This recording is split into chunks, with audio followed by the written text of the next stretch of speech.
안녕하세요. 방송 언어 6주 1차 시 영상 강의를 시작하도록 하겠습니다.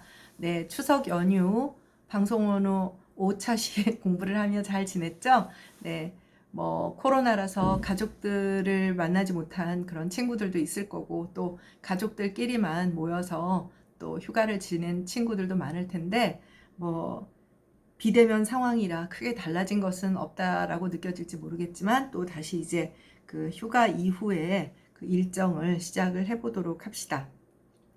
네, 일단 그 강의 자료 1페이지서부터 살펴보도록 하죠.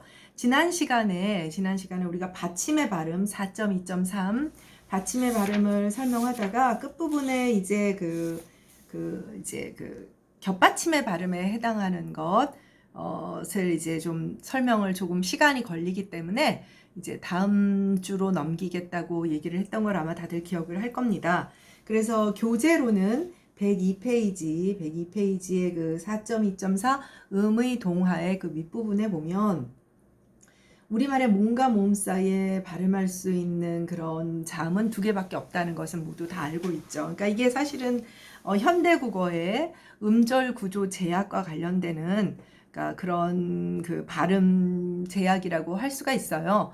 근데 이제 그 모음과 모음 사이에 자음이 두 개밖에 발음될 수 없다라고 하는 것이야 이제 음절 구조 제약인데, 어떤 자음이 탈락하고 발음되느냐 하는 문제는 이제 두 개의 자음이 겹쳐오는 경우에는 이제 어중이건 또 음절 말이건, 이제 어중이라고 지금 음절 구조 제약은 단어와 단어 사이, 이제 음절과 음절 사이 어중에 해당하는 것이고, 또 한 단어의 음절 말음으로 휴지 앞에서 오는 경우에도 또 역시 겹받침이 발음이 되지 않잖아요. 그래서 두 개의 자음과 자음 사이에 두 개의 자음만이 올 경우 어떤 자음이 탈락하고 어떤 자음이 발음되는지, 또 단독 받침의 경우에도 그 겹받침이 휴지 앞에서 어떤 자음이 탈락하고 또 발음되는지 그걸 한번 확인해야 할 것 같아서 시간이 좀 걸리는 주제라 차시를 뒤로 넘겼습니다.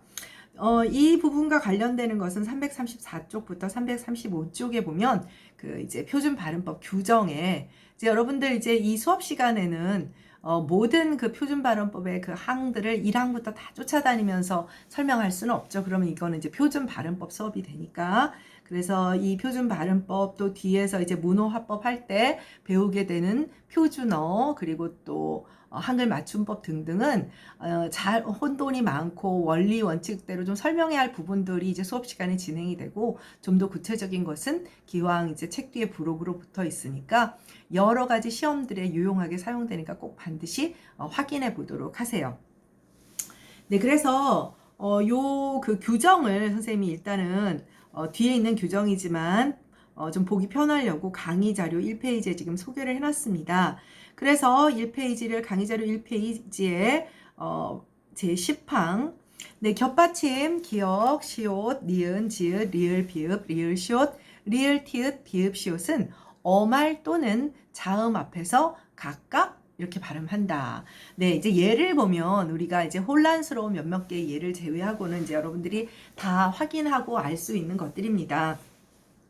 넋. 이제 뒤에 모음이 오는 경우는 넋이가 되죠. 거기에 대한 발음 규정도 또 다시 배우게 될 텐데요. 또 넋과 뭐 앉다, 여덟, 네, 여덟 아니죠. 여덟. 그 다음에 넓다. 이제 이 넓다 같은 경우 이제 넓다라고 발음을 하는 경우가 간혹 있기는 해요. 선생님도 그렇고 여러분들도 우리가 무의식적으로, 그러니까 이게 리을 비읍 받침에 바로 밑에 이제 다만항이 있잖아요. 리을 비읍 받침이 실제로 두 개의 자음 가운데 어느 것을 선택하느냐의 문제가 어느 정도 좀 자의성을 갖게 된, 좀 그래서 시험에 잘 나옵니다.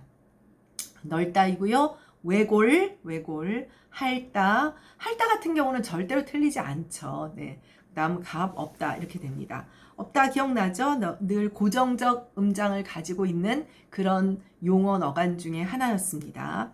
다만 밥, 리을 비읍의 경우에는 자음 앞에서는 밥으로 발음하고, 그 다음에 넓의 경우에는 다음과 같은 경우에 너브로 발음한다. 예외 조항이 있습니다. 표준 발음법의 예외 조항은 선생님이 지난 시간에도 농담처럼 시험 보러 가기 전에 가는 날 그 아침에 외워라 이런 얘기를 했었는데, 그래서 밥다, 밥소, 그러니까 밝다라고 발음하고 싶어지는 그런 면이 있죠. 반면에 넓다 같은 경우는 넓다가 아니라 넓다. 그러니까 혼란스러운 거예요. 네. 그래서 선생님 같은 사실 이제 기술 언어학을 하는 사람의 입장에서는 왜 이런 자음군에서의 선택, 겹받침, 이제 겹받침은 문자의 용어고 음성 의문론의 용어로서는 자음군, 자음이 무리로 뭉쳐 나온 데서 무리군자를 써서 자음군이라고 해요. 그러니까 넓다의 경우는 넓다가 아니지만 밝다의 경우에는 선생님 지금 밝다라고 하죠. 밥다가 표준 발음이다. 밥소, 밥지, 그 다음에 밟는 비음화까지 겪게 되고 밥게, 밥고 이렇게 된다는 것을 자음 앞에서 이렇게 된다는 걸 기억을 하고, 넓다의 경우에는 이제 그렇지 않죠. 그렇지 않지만 예외적으로 넙죽하다, 넙둥글하다와 같은 고착되어 있는 합성어 혹은 파생어 속에서는 이제 이렇게 고정되어 넙둥글하다, 넙죽하다로 발음된다는 것을 기억할 필요가 있습니다. 그래서 교법이라고 하는 거는 그래요. 그러니까 외워야 하는 부분들이 나오기 때문에 이제 힘들고 이제 피곤한 부분이죠. 이런 현상이 나타나는 이제 그 규범에서 이건 외워야 되고 원칙으로 정해져 있다라는 이야기를 떠나서 선생님 같은 언어학자 입장에서 얘기하면 사실 자음이 겹쳐 나오는 것은 자연스러운 발음 구조가 아니에요. 자음은 단독 발음이 힘들어요. 컨서넌트라고 해서 선생님이 설명을 해줬죠. 항상 모음과 함께 나타나야 하는 소리거든요. 그렇기 때문에 기본적으로 자음과 자음이 겹쳐져 나오면 둘 중에 하나는 떨어져야 되는데, 이 떨어질 때 아무런 원칙이 없는 것은 아닙니다. 거기에 좀 전문적인 용어를 말하면 의문론적 강도라고 하는 것이 있어요. 의문론적 강도는 소리의 세기에도 어떤 그 힘이 센 정도가 있는데, 주로 리을이나 뭐 미음, 니은과 같은 이제 소위 공명자음이라고 하죠. 유성자음들이 의문론적 강도가 세기 때문에 살아남는 자음 두 개가 겹쳐나서 살아남는 경향이 큽니다. 그럼에도 불구하고 또 예외는 존재하죠. 네. 예외가 존재하기 때문에 이렇게 발음법에서 여러분들이 암기할 몫이 나오게 되는 겁니다. 그 다음 제10이랑 역시 이제 리을 기역, 리을 미음, 리을 피음. 이제 리을계 이제 리을을 첫 번째 이 소리로 가지고 있는 경우에 이제 리을이 살아남지 않는 경우, 원래는 리을이 살아남는 것이 더 정상적인 건데 리을이 살아남지 않는 경우가 이제 부담스러운 것이죠. 네, 그래서 여기 보면 닭, 흑과 그 다음에 막다, 늑지, 그 다음에 삼다, 점다 같은 경우는 둘 다 공명자음인데 이 경우에는 이제 비음이 살아남게 됩니다. 읍고, 읍다. 근데 또 다만 항목이 있습니다. 다만 항목 같은 경우 리을 기역의 기역은 리을 앞에서 기역 앞에서는 또 리을로 발음을 해야 되는 거예요. 맑게. 그래서 지금 이제 맑게 묽고 얽거나 이렇게 나와 있는데 주로 이제 여러분들이 혼란스러워 할 만한 부분이 뭐냐면 넓다와 밥다의 경우를, 그러니까 리을 비읍 받침을 가지고 있는 경우. 근데 이게 혼란스러운 이유는 실제 우리가 현대 한국어 과자는 이렇게도 발음했다 저렇게도 발음했다 하는 경우가 많아서 그래요. 그래서 넓다와 밥다의 경우를 좀 주의 있게 기억을 해두고, 그 다음에 11항의 경우에는 막다라는 단어를 막다와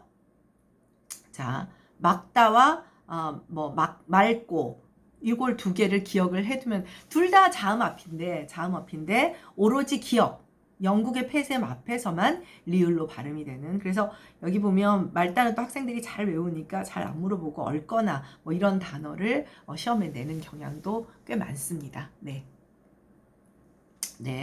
그 다음에 이제 4.2.4 음의 동화로 넘어가도록 하겠습니다. 음의 동화는 여러분들이 이제 중고등학교 때 뭐 비음화라든지 구개음화라든지 뭐 유음화라든지 여러 가지 동화에 대해서 배웠을 거예요. 동화가 일어나는 가장 큰 이유는 서로 이웃한 분절음들이 닮아감으로써 조음 위치나 조음 방식이 닮아서 조음을 좀 더 편하게 하기 위한 겁니다. 왜냐? 우리는 밥도 먹으면서 말도 해야 되고 숨도 쉬어야 되고 굉장히 바쁘거든요. 그렇기 때문에 의사소통, 의미 변별에 큰 문제가 없는 한도 내에서는 동화가 굉장히 많이 일어납니다. 그래서 어떤 현상에 어떤 의문 현상이라고 하죠. 의문 과정의 대부분이 동화라고 보면 되고, 물론 동화가 아닌 현상들도 있습니다. 뭐 이화라든지 이런 현상들도 있지만 상대적으로 동화가 많은 이유는 조음의 편의, 의미 변별에 지장을 주지 않는 한도에서는 조음의 편의를 위해서 조음 위치나 이웃한 분절음 간의 조음 위치나 조음 방법, 방식이죠. 닮아가게 되는 그런 현상입니다. 그래서 강의 자료 1페이지 하단에 보면 이제 표준 발음법에서 음의 동화로 포괄하고 있는 것은 국외음화, 비음화, 유음화 이렇게 17, 18, 19, 20항 이렇게 이제 포괄이 됩니다. 그래서 여기 보면 전반적으로 19항까지는 17, 18, 19 그러니까 국외음화나 비음화에는 강의 자료 이쪽으로 넘어갑니다. 이번 강의 자료는 여러분들 페이지 헷갈리는 일은 없을 겁니다. 네, 그래서 19항까지는 부침 규정은 있어도 예외가 되는, 그러니까 부침은 추가적인 거, 다만이 예외거든요. 다만 이렇게 되어 있는 것이 예외 조항입니다. 다만은 없는데 20항의 경우에는 다만 조항이 존재합니다. 우리가 너무나 잘 알고 있는 현상입니다. 자, 우리 2호선에 선릉이라고 표기되어 있습니다. 선릉이라고 표기되어 있는데 여러분 그거 로마자 표기법이라 그러죠. 로마자 표기법이라고 해서 여러분들 잠깐만요. 로마자 표기법이라고 해서 이제 외국인들이나 뭐 이런 사람들을 읽게 하기 위해서 소위 말해서 알파벳이죠. 로마자로 표기되어 있는데 그거 자세히 들여다본 적 있는지 모르겠지만 어떻게 되냐면 LL로 되어 있어요. 즉 설릉으로 표기가 되어 있다는 LL이라는 것은 한국어에서 이 지역어의 이 지명의 표준 발음을 설릉으로 정하고 있다는 것을 의미합니다. 정하고 있다고 이것을 의미하는데 그런데 여러분들 설릉이라고 하나요? 난 선릉이라고 하는데 우리 집에서 물어봤더니 정작 제일 어린 18학번 우리 아들은 설릉이라고 하고 남편과 나는 선릉이라고 합니다. 왜 이렇게 얘기를 하냐면 n으로 발음하는 것이 선능으로 발음하는 것이 좀 더 개신적인 발음이기 때문이죠. 우리 이제 2페이지에 강의 자료 이쪽에 화살표 다음을 보면 국어의 음소 배열상의 특징에 대해서 지금 소개를 하고 있습니다. 비음과 유음의 연세를 허용하지 않습니다. 그러니까 한국어에서는 아까 말했던 의문론적 강도 이야기를 했잖아요. 이 비음과 유음의 의문론적 강도가 소위 삐까삐까합니다. 그러다 보니까 서로 연결되는 것을 허용하지 않아요. 영어요? 잘 연결합니다. 여러분들 only, 우리는 only를 발음하는 게 굉장히 어려운데 영어권 하자는 전혀 어렵지 않아요. 이유는 따로 있습니다만은 그 얘기까지 하면 너무 길고 어찌되었건 간에 비음, 유음의 연세를 허용하지 않으니까 유음, 유음으로 바꾸건 즉 유음화를 시키건 아니면 니은, 니은 사실 이걸 비음화라고 얘기하지는 않는데 표준에서 인정하는 것은 대부분 이제 유음화를 시키는 그래서 지금 20항의 규정 자체가 유음화로 되어 있잖아요. 네, 그래서 자, 제 20항을 살펴보도록 하겠습니다. 제 20항에 니은은 리을이 앞이나 뒤에서 니은은 리을의 앞이나 뒤에서 리을로 발음이 된다. 난로, 신라, 천리, 광활로, 되갈령, 칼날, 물난리, 줄넘기, 할른지. 그래서 할른지 학생들이 이거를 는지인데 굉장히 많이 틀리는 경우가 있죠. 자, 여기서 하나 재밌는 예를 하나 들어볼까요? 자, 신라는 신라죠. 여러분 라면 좋아하죠? 라면 좋아하죠? 나는 진라면이나 스낵면을 좋아하는데 자, 신라면이에요? 신라면이에요? 그쵸? 신라면이라고 하는 사람도 있더라고요. 우리 아들. 자, 근데 신라면이라고 하는 사람들이 더 많습니다. 음소의 배열 자체는 소리의 배열 자체는 다른 바가 없는데 이런 차이가 조금씩 생기게 되는 거예요. 자, 어떤 사람은 신라면이라고 하고 어떤 사람은 신라면이라고 한다는 것 자체가 예외 조항이 생기는 것이죠. 일단 신라의 경우에는 절대로 신라가 되지는 않습니다. 난노라고 하나요? 천리라고 하나요? 광한루라고 하는 사람을 보기는 했어요. 그러나 대개의 경우 이 경우에는 모두 유음화를 시키게 됩니다. 네. 자, 그런데 붙임항도 역시 붙임은 추가죠. 이 경우에는 이제 유음말을 시키기는 하는데 이제 어간말 자음군이 있는 그런 겹받침 표기가 되어 있는 역시 닳는, 뚫는, 할래라고 하죠. 이걸 뭐 닿는 이렇게 말하는 사람은 없을 겁니다. 그래 그 다음에 다만은 어떻게 될까요? 역시 예외 조항이겠죠. 자, 의견난. 의결란이라고 하는 의결란이라고 하면은 의결을 하는 난이 되는 거예요. 전혀 다른 뜻이 됩니다. 임진란 아니죠. 임진란. 생산량 아니죠. 생산량. 결달력 아니죠. 결단력. 공권력, 동원령, 상견례, 횡단로, 이원론, 입원료, 구근류 이렇게 됩니다. 그죠? 선생님 이제 전공 수업이 의문론이라고 하는 것이 있는데 의문론이라고 하는 친구도 있고 의문론이라고 하는 친구도 있죠. 이처럼 왔다 갔다 하는 경우들도 많고 또 지금 의견란이나 임진란처럼 절대로 그 뭐죠? 그 리을로 유말을 시키지 않는 경우도 있습니다. 그러니까 이원론 같은 경우는 이원론 글쎄 이원론이 아예 불가능한 것 같지는 않지만 생산량 같은 경우는 생산량은 절대로 안 되죠. 그래서 20항에 있는 얘들은 그래도 거의 예외가 없는 경우라고 할 수가 있습니다. 예외가 거의 없는 경우라고 할 수가 있습니다. 네. 그래서 이러한 20항의 규정이 있는데 자 문제는 뭐냐면 지금 선생님이 표준 발음법의 20항을 소개했지만 예외가 많다는 식으로 지금 여기에 소개되어 있는 얘들도 약간 고개를 갸우뚱하게 하는 얘들이 있는데 그래도 20항에 있는 얘들은 대개의 경우 예외가 없는 것으로 보고 있는 그래도 얘들입니다. 그러나 그렇지 않은 경우가 굉장히 많습니다. 그래서 우리 교재 103쪽을 같이 한번 봐줄까요? 전반적으로 교재 그 103쪽의 맨 윗단락을 보시면 됩니다. 전반적으로 니은이 리을을 만날 경우 리을로 발음하는 것을 원칙으로 삼고 있다. 그래서 유음아의 예로 잡고 있으니까요. 근데 다만 규정에서 제시된 것처럼 오히려 니은으로 발음되는 경우도 있는데 이들에는 그 나름대로의 경향성이 있습니다. 기본적으로 여기서 소개하고 있는 20항의 원칙의 경우에는 이음절어, 즉 유음아가 실현되는 경우는 이음절어가 다수죠. 그렇죠? 반면 다만이라고 하는 예외 조항에 해당하는 것은 삼음절어고 근데 그 안에 독립된 단어가 포함되지 않은 경우가 많다라는 겁니다. 그러니까 조금 전에 선생님이 의문론이라고 했을 때 의문론도 되고 의문이라고 하는 독립된 단어가 들어있죠. 반면에 이제 그렇지 않은 경우가 많다라고 하는데 글쎄요. 의견란 같은 경우도 의견은 독립적인 단어죠. 그러니까 이게 참 쉽지 않습니다. 반면 예외의 경우는 삼음절어가 압도적이고 그 안에 독립된 단어가 포함되는 경우도 역시 많다는 겁니다. 선생님 잘못 얘기하셨네요. 다시 정리를 해줄게요. 그러니까 원칙에 맞는 유음아가 되는 경우에는 유음아가 되는 거는 주로 이음절어 쏘리 정리 다시 합니다.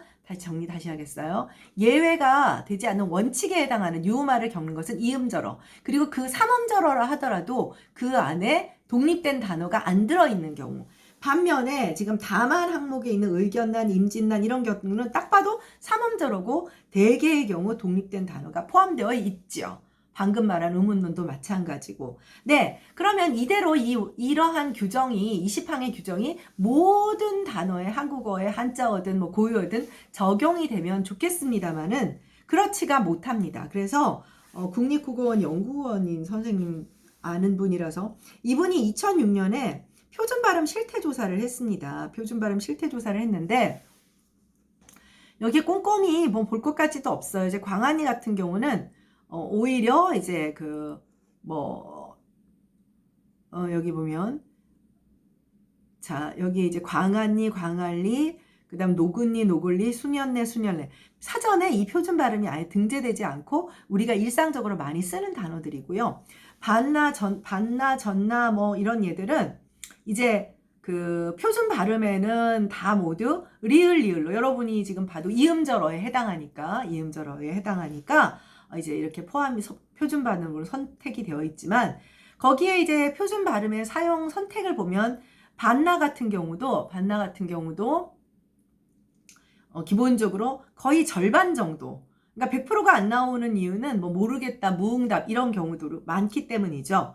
그래서 설레 같은 경우도 설레는 선생님들 지금 설레라고 했잖아요. 설레는 상대적으로 유음의 예가 많고요. 온냉전선 같은 경우 오히려 니은이 훨씬 많습니다.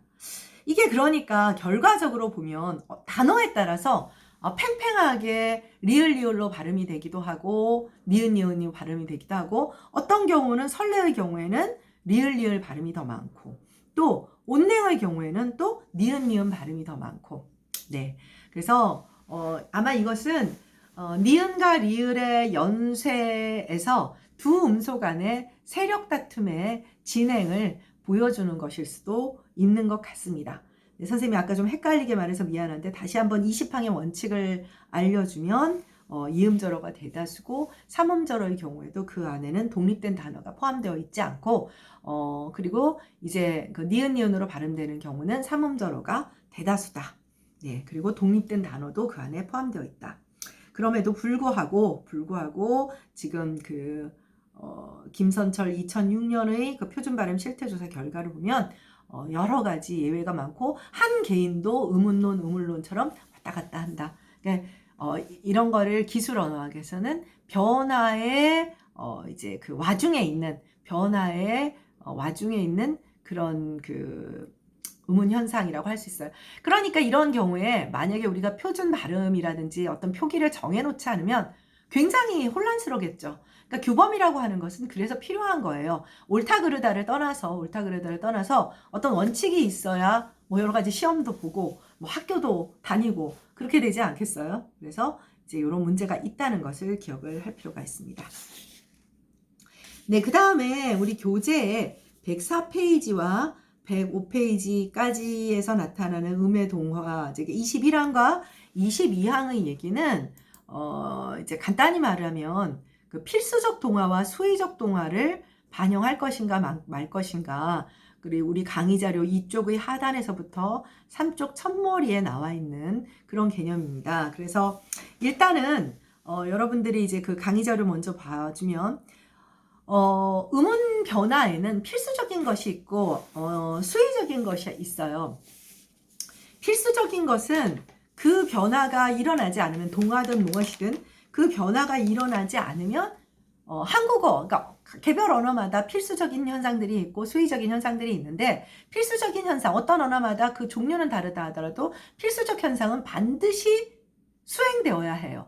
그러면 그 언어에서 만약에 이 필수적인 현상이 수행되지 않으면 발음이 불가능한 그런 어떤 소리의 연세가 나오게 됩니다. 반면에 수의적인 현상은 그래도 그만, 안 그래도 그만. 그러니까 그 현상을 적용시킨 발음이나 그렇지 않은 발음이나 적용시키지 않은 발음이나 모두 허용 가능한 규정을 무엇으로 정하느냐는 두 번째 문제예요. 수의적 동화를 반영한 예들을 사실은 수의적인 현상들은 표준 발음법에서는 표준 발음으로는 주로 인정을 하지는 않습니다. 네, 그래서 거기 이제 강의 자료 이제 이쪽에 맨 아래 하단을 보면 필수적 동화와 수의적 동화, 표준 발음으로 인정하고 있는 동화 가운데 국외음화, 비음화, 유음화는 모두 자음의 좋은 방식과 관련되는 것이다. 좋은 방식. 좋은 방식이라는 것은 공기를 내보내는 방식이에요. 우리는 호흡을 하면서 조음을 하잖아요. 공기를 어떻게 내보내느냐, 어디를 폐쇄시키느냐, 아니면 어디를 막느냐, 뭐 아니면 코로 내보내느냐, 입으로 내보느냐 이런 것을 좋은 방식 혹은 좋은 방법이라고 합니다. 이런 현상들은 모두 필수적이고요. 반면에 좋은 방식이 좋은 위치와 관련된 것도 있어요. 좋은 위치와 관련되는 것은 뭐 여러분들이 학교에서 배웠겠지만 뭐 입술 소리다, 양순음이다, 뭐 치조음이다, 경국의 음이다. 그러니까 좋은 위치가 있는데 이 좋은 위치는 사실 수의적으로 약간씩 변화하는 경향이 크기 때문에 좋은 위치와 관련되는 동화는 표준 발음으로 인정을 하고 있지 않습니다. 네. 다음 페이지로 넘어가면 선생님이 밑줄을 쳐놨죠. 좋은 위치 동화가 일어나야 하는 좋은 위치 동화가 반드시 일어나야 하는 필수적 좋은 방식 동화와는 달리 수의적인 동화이기 때문이다 해서 조우미치 동화에 대한 얘기를 미리 하고 있습니다. 21항을 한번 같이 볼까요? 교재 104페이지. 조우미치 동화는 뭐냐면, 자, 감기죠, 감기. 아, 내가 감기에 걸려가지고. 여러분들 요새 감기 걸리면 안 돼요. 자, 빨리 말을 하다 보면 감기가 아니라 감기라고 발음을 하게 됩니다. 우리가 의식하지 못해요, 사실 정확하게. 이거는 뭐냐면, 감기일 때는, 자, 음절 발음, 받침으로 표기되어 있는 미음 소리는 양순의 비음이에요.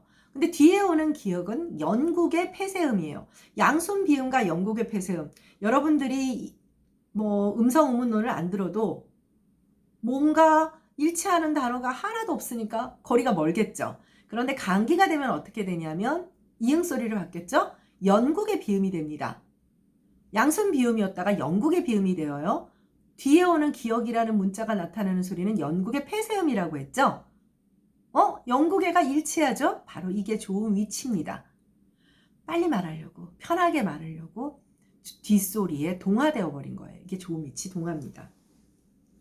네, 그래서 이런 좋은 위치 동화들은 표준 발음으로 인정을 하지 않습니다. 수의적이기 때문에. 자, 그 다음에 104페이지, 교재 104페이지 두 번째 단락에 보면 움라우트의 예가 나와 있어요. 사실 우리가 이제 구어합법, 왜냐하면 구어합법은 짧을 수밖에 없잖아요. 이제 문어합법이 좀 더 길다 보니까 구어합법이 먼저 나와서 지금 사실 보통 우리가 국어정서법 해서 배우게 되면 국어정서법을 배우게 되면 어떻게 되냐면 한글 맞춤법 배우고 표준어 배우고 표준 발음법을 배우게 되는데 지금 이제 순서가 바뀌게 된 것이죠. 그래서 표준어를 이제 나중에 이제 여러분들이 살펴보겠지만 움라우트는 다 알 겁니다. 아지랑이가 맞냐? 아지랭이가 맞냐? 이게 좀 혼란이 있는 것이 원래는 아지랑이었다가 다시 아지랭이가 한번 되었다가 다시 아지랑이로 바뀌었어요. 다시 아지랑이로 바뀌어가지고 이게 조금 여러분들은 안 헷갈리나요? 선생님 때 이제 막 학교 한참 다닐 때 바뀌어가지고 시험 문제 많이 나왔어요. 그러니까 이게 좀 헷갈리는데 표준어 규정에서 어떻게 정하기로 했냐면 이게 원래 움라우트형은 그 방언형이에요. 남부방언형이거든요. 그러니까 방언형을 표준어로 인정하려면 여러 가지 규준과 심의가 필요하죠. 그래서 사실 이제 움라우트형 가운데에서 서울내기, 내기, 냄비, 동댕이 치다, 쟁이 기억나죠? 쟁이도 여러분들 소금쟁이는 소금쟁이지만 유기장이, 미장이 이런 전문가는 여전히 장이로 남아 있잖아요. 이런 것만 표준어로 인정한다고 되어 있어요. 그러니까 발음도 역시 함께 따라가는 것이 되겠죠. 그리고 이제 아지랭이 지금 설명했죠. 아지랭이가 인정된 적이 있었는데 다시 아지랑이로 수정되었던 것을 여러분이 잊지 않기 바랍니다. 시험에 딱 잘 나오기 좋죠. 그 다음에 22항의 경우에는 이게 아마 여러분들 이제 대여냐, 이게 동화냐, 첨가냐 굉장히 복잡한 문제가 됩니다. 사실은 기술 언어학의 입장에서도 동화일 수도 있고 첨가일 수도 있어요. 첨가라고 보는 것은 분명히 어떤 그 반모음이라고 하는 어떤 이제 뭐랄까요, 분절음이 첨가된 건 맞아요. 첨가된 건 맞는데 문자의 입장에서 보면 어떻게 돼요? 문자의 입장에서 보면 그냥 어가 여가 됐을 뿐이에요. 그러니까 실제 의문론의 차원에서는 반모음 Y, 평순 반모음이 첨가된 거예요. 첨가된 건데 표기의 입장에서 보면 어떻게 되죠? 그냥 어가 여가 된 거예요.